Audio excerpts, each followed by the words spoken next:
Shimla Lok Sabha seat से सांसद सुरेश कश्यप हमारे साथ है। शिमला संसदीय सीट से, आपकी शिमला संसदीय सीट से 17-18 जो हम विधानसभा की सीटें जोड़ें, उसका हम आंकड़ा निकालें तो 3 सीटों पर बीजेपी जीतती है। क्या आपको नहीं लगता कि जो मार्जिन पिछली बार था, अभी यहाँ पर बात हो रही थी मार्जिन की, वो इस बार घटने के कगार पर है? अगर हम विधानसभा चुनाव के नतीजों को देखें, सुरेश कश्यप साहब, क्या आपको नहीं लगता कि ये जो आंकड़ा आप गिनवा रहे हैं खुद को सांत्वना देने के बराबर है? क्योंकि नहीं, सुनिए, क्योंकि यहाँ पर वैसे भी हम देखें, अगर हिमाचल प्रदेश की विधानसभा सीटों को ज्यादा वोटर नहीं होते, 80,000 की सीटें हैं, 60,000। 2014 में भी यही स्थिति थी। जनता कहीं ना कहीं ये भी जानना चाहती है कि जब खजाने का जिक्र करते हैं तो केंद्र सरकार ने अभी हाल ही में जो विदेशी बैंकों से ऋण लेने की सीमा थी उसको 5500 करोड़ रुपए घटा दिया। क्या आपको नहीं लगता? मैं आपको बताना चाहूंगा, ऐसी कोई बात नहीं है। कश्यप साहब, अंतिम सवाल, हाटी का मुद्दा बहुत गरमाया हुआ रहा, राज्यसभा में बचा है, राज्यसभा में आ गया था, लेकिन कांग्रेस पार्टी के अवरोध के कारण, क्योंकि उन्होंने पार्लियामेंट को नहीं चलने दिया, जिसके कारण इसके ऊपर राज्यसभा में बहस नहीं हो सकी। चुनाव से पहले हम मान के चलें कि इतने वर्षों से इसी मुद्दे पर एक बार फिर से शिमला, समझता हूँ कि चुनाव से पहले ये मुद्दा जो है सीरियस चला। नमस्कार, पहाड़ प्राइम देख रहे हैं आप, मैं हूं आपके साथ जयप्रकाश तोमर। शिमला लोकसभा सीट से सांसद सुरेश कश्यप हमारे साथ है। अभी जो है मोर्चा सम्मेलन यहाँ पर भाजपा का था। तो सुरेश कश्यप साहब, सबसे पहले आपका स्वागत है पहाड़ प्राइम। जी धन्यवाद। मैं अभी आपका भाषण सुन रहा था, आपने कहा कि प्रधानमंत्री नरेंद्र मोदी एक बार फिर से प्रधानमंत्री बनेंगे। आप पहले प्रदेश अध्यक्ष रहे। सबसे पहले जो है नगर निगम के चुनाव हुए, सोलन में हुए, धर्मशाला में हुए, बीजेपी का वहां पर भी अच्छा प्रदर्शन नहीं रहा। फिर उसके बाद उपचुनाव आते हैं, विधानसभा चुनाव आते हैं, मंडी लोग जो है उपचुनाव सहित तमाम चुनाव आते हैं, लेकिन बीजेपी की स्थिति ठीक नहीं रहती है। कैसे आप देख रहे हैं? एक बात स्पष्ट करना चाहता हूं कि प्रदेश में भाजपा की सरकार पिछले 5 वर्षों तक थी और 5 साल में ऐतिहासिक काम हुए, बावजूद इसके कि हम 2.5 साल कोरोना से लड़ते रहे। इसके बावजूद भी चाहे प्रदेश की सरकार या प्रदेश की संगठन मिलकर काम किया। ये बात सत्य है कि जो रिवाज बदलने की बात कर रहे थे उसमें भारतीय जनता पार्टी उस लक्ष्य को प्राप्त नहीं कर सकी। लेकिन अगर हम देखें तो दोनों पार्टियों में जो वोट का अंतर है, 42% वोट भाजपा को मिले और 42.09% कांग्रेस को मिले। मात्र 36,000 वोट कांग्रेस को अधिक मिले।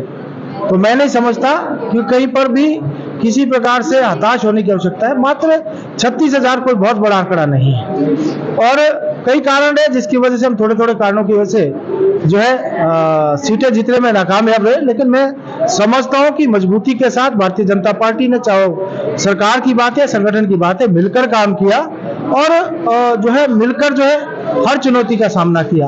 यह अलग बात है कि आज कांग्रेस की सरकार बन गई है, लेकिन 6 महीने बीत जाने के बाद भी उसके पास उपलब्धि गिराने के लिए कोई जो है अपने पास नहीं है। 10 झूठी गारंटियां दी थी, लेकिन एक भी गारंटी अभी तक पूरी नहीं हुई। सुरेश कश्यप साहब, अभी जब आपने जिक्र किया आंकड़ों का, तो आंकड़े कहीं ना कहीं ये भी बताते हैं कि शिमला संसदीय सीट से, आपकी शिमला संसदीय सीट से 17-18 जो हम विधानसभा की सीटें जोड़ें, उसका हम आंकड़ा निकालें तो 3 सीटों पर बीजेपी जीतती है। क्या आपको नहीं लगता कि जो मार्जिन पिछली बार था, अभी यहाँ पर बात हो रही थी मार्जिन की, वो इस बार घटने के कगार पर है? अगर हम विधानसभा चुनाव के नतीजों को देखें, जहां तक शिमला की बात है या सिरमौर की बात कर रहे हैं, सिरमौर में हम आज भी कांग्रेस से वोटों में आगे। 3 सीटें हमने हारी है। शिलाई हम 382 वोटों से हारे, रेणुका जो है हम 830 वोटों से हारे, नान हम 1600 वोटों से हारे। तो अगर हम देखें और हम जो हमारा जीत का है, चाहे पोटा है चाहे पछाद हमने जीता है, अगर हम टोटल वोट देखें हम कांग्रेस से बहुत आगे। बाकी जहां तक बात है शिमला संसदीय क्षेत्र की या पूरे हिमाचल प्रदेश की हम बात करें, करीब 10 से ज्यादा सीटें ऐसी हैं जो हमने 1000 से भी कम मार्जिन से हारी। एक सीट हमने 59 वोटों से हारी, एक 399 से हारी, एक 282 वोटों 382 वोटों से हमने हारी, एक हमसे 476 वोटों से हारी। तो अगर हम देखें जीत का आंकड़ा तो कांग्रेस को बहुत बड़े मार्जिन से आगे नहीं बढ़ी। सुरेश कश्यप साहब, क्या आपको नहीं लगता कि ये जो आंकड़ा आप गिनवा रहे हैं खुद को सांत्वना देने के बराबर है? क्योंकि नहीं, सुनिए, क्योंकि यहाँ पर वैसे भी हम देखें, अगर हिमाचल प्रदेश की विधानसभा सीटों को ज्यादा वोटर नहीं होते, 80,000 की सीटें हैं, 60,000। 2014 में भी यही स्थिति थी, चारों की चारों सीटें हमने जीती थी। तब भी हमने चारों सीटें जीती थी, कांग्रेस की सरकार थी और उस समय तो वीरभद्र जी मुख्यमंत्री थे। इसके बावजूद भी चारों हमारे सांसद जीते थे। और 6 महीने की जो सरकार की कारगुजारियां हैं, या 6 महीने में जिस प्रकार से विकास पूर्ण रूप से अवरुद्ध हो गया, टेंडर सारे कैंसिल हो गए, जितने भी पैसा हमारी सरकार के समय में डीसी के माध्यम से ब्लॉकों को दिया गया था, वो सारा का सारा पैसा इन्होंने विड्रॉ कर लिया। सड़क के ऊपर एक पैच भी नहीं लगा। राशन जो है आज डिपो में महंगा हो गया और मार्केट में राशन सस्ता मिलता है। महंगाई की बात करने वाले डीजल के ऊपर वैट बढ़ाते हैं, सारी वस्तुओं के दाम बढ़ा देते हैं, 900 से ज्यादा संस्थान बंद कर दिए और बिजली महंगी कर दी, पानी महंगा कर दिया। आज तक की सरकार ने 6 महीने में एक भी ऐसा कार्य नहीं किया जिसको बता सके हमारी उपलब्धि है। ठीक है। तो आज प्रदेश की जनता इस बात को भली बात ही समझ चुकी है कि किस प्रकार से कांग्रेस पार्टी ने प्रदेश की जनता को ठगा है, उनके वोट बटोरे हैं और आज एक ही रोना रोती है कि खजाना खाली है। और मैं समझता हूं ये बात गलत है कि आप केवल एक रोना रोकर जो है आप खजाना खाली करके बात करके जो है प्रदेश का विकास नहीं रोक सकते। अगर आपके नहीं संभलता तो आपको कुर्सी छोड़ देनी चाहिए, आपको रिजाइन करना चाहिए।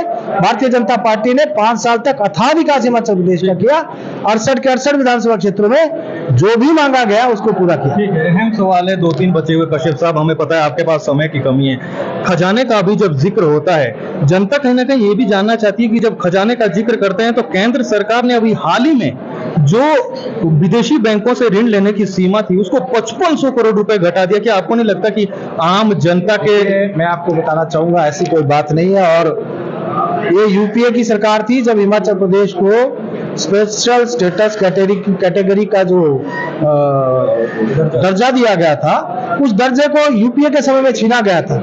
नरेंद्र मोदी प्रधानमंत्री बने, आज जितनी भी केंद्र प्रायोजित योजना है उसमें 90-10 में हमको बजट मिल रहा है। हमको अटल जी के समय में इंडस्ट्रियल पैकेज मिला था, उसकी मियाद किसने घटाई? आज अगर हम देखते हैं जो हिमाचल प्रदेश का इंडस्ट्रियल विकास हुआ, अटल जी के समय में उसकी शुरुआत हुई थी, लेकिन उसकी मियाद को भी कांग्रेस ने जो है घटा दिया। कितने काम आज हिमाचल प्रदेश में जो है हमारी सरकार ने, अटल टनल जिसका काम कब से चला हुआ था और लक्ष्य उसका कांग्रेस के समय ने 2024 रखा था, हमारी सरकार ने 2020 में उसको पूरा किया। रेणुका बांध जिला सिरमौर का ही है, 7000 करोड़ रुपए उसके लिए 1985 से उसकी मांग चली आई थी, उसके लिए 7000 करोड़ रुपए का प्रावधान किया गया। इंडियन इंस्टीट्यूट ऑफ मैनेजमेंट दिया गया जिला सिरमौर में। आपके क्षेत्र शिलाई में 14 से 26 करोड़ से आज ग्रीन कॉरिडोर नेशनल हाईवे बन रहा है। आज जो है कितने सारे काम, मेडिकल कॉलेज नाहन में बन रहा है, मेडिकल डिवाइस पार्क शिमला संसदीय क्षेत्र में बन रहा है। आज जो 4 लेन के काम चले हुए हैं, आज जो पुलों के काम चल रहे हैं, आज बेलापुर का जो देहरादून को जोड़ने वाला जो 4 लेन है उसका काम शुरू होने वाला है, उत्तराखंड को जोड़ने वाले जो है पुल का निर्माण शुरू होने वाला है। तो मैं कितने अगर हमें गिनाना चलूंगा तो पूरा दिन लग जाएगा कि कितने काम इस समय में हमारी सरकार ने, केंद्र सरकार ने किए हैं। और मैं समझता हूं आज प्रदेश की जनता और जिला सिरमौर की जनता भी इस बात को भली भांति जानती है कि किसने हमारे साथ क्या किया और मोदी जी ने किस प्रकार से सबको साथ लेकर, सबका साथ, सबका विकास, सबका विश्वास और सबका प्रयास के साथ आगे बढ़े हैं। निश्चित रूप से 2024 में मोदी जी देश के प्रधानमंत्री। ठीक है कश्यप साहब, अंतिम सवाल। हाटी का मुद्दा बहुत गरमाया हुआ रहा लेकिन अभी भी अटका हुआ है, उसका भी आप जो है लेखा जोखा जनता के सामने रखे कि क्या कुछ बचा हुआ है, कैसे पूरा होगा। लोकसभा में पारित हो गया है, लोकसभा में इस सेशन में पारित हो गया था, राज्यसभा में बचा है, राज्यसभा में आ गया था, लेकिन कांग्रेस पार्टी के अवरोध के कारण, क्योंकि उन्होंने पार्लियामेंट को नहीं चलने दिया, जिसके कारण इसके ऊपर राज्यसभा में बहस नहीं हो सकी। लेकिन अब अगला सेशन आएगा तो निश्चित रूप से राज्यसभा से भी पारित हो जाएगा।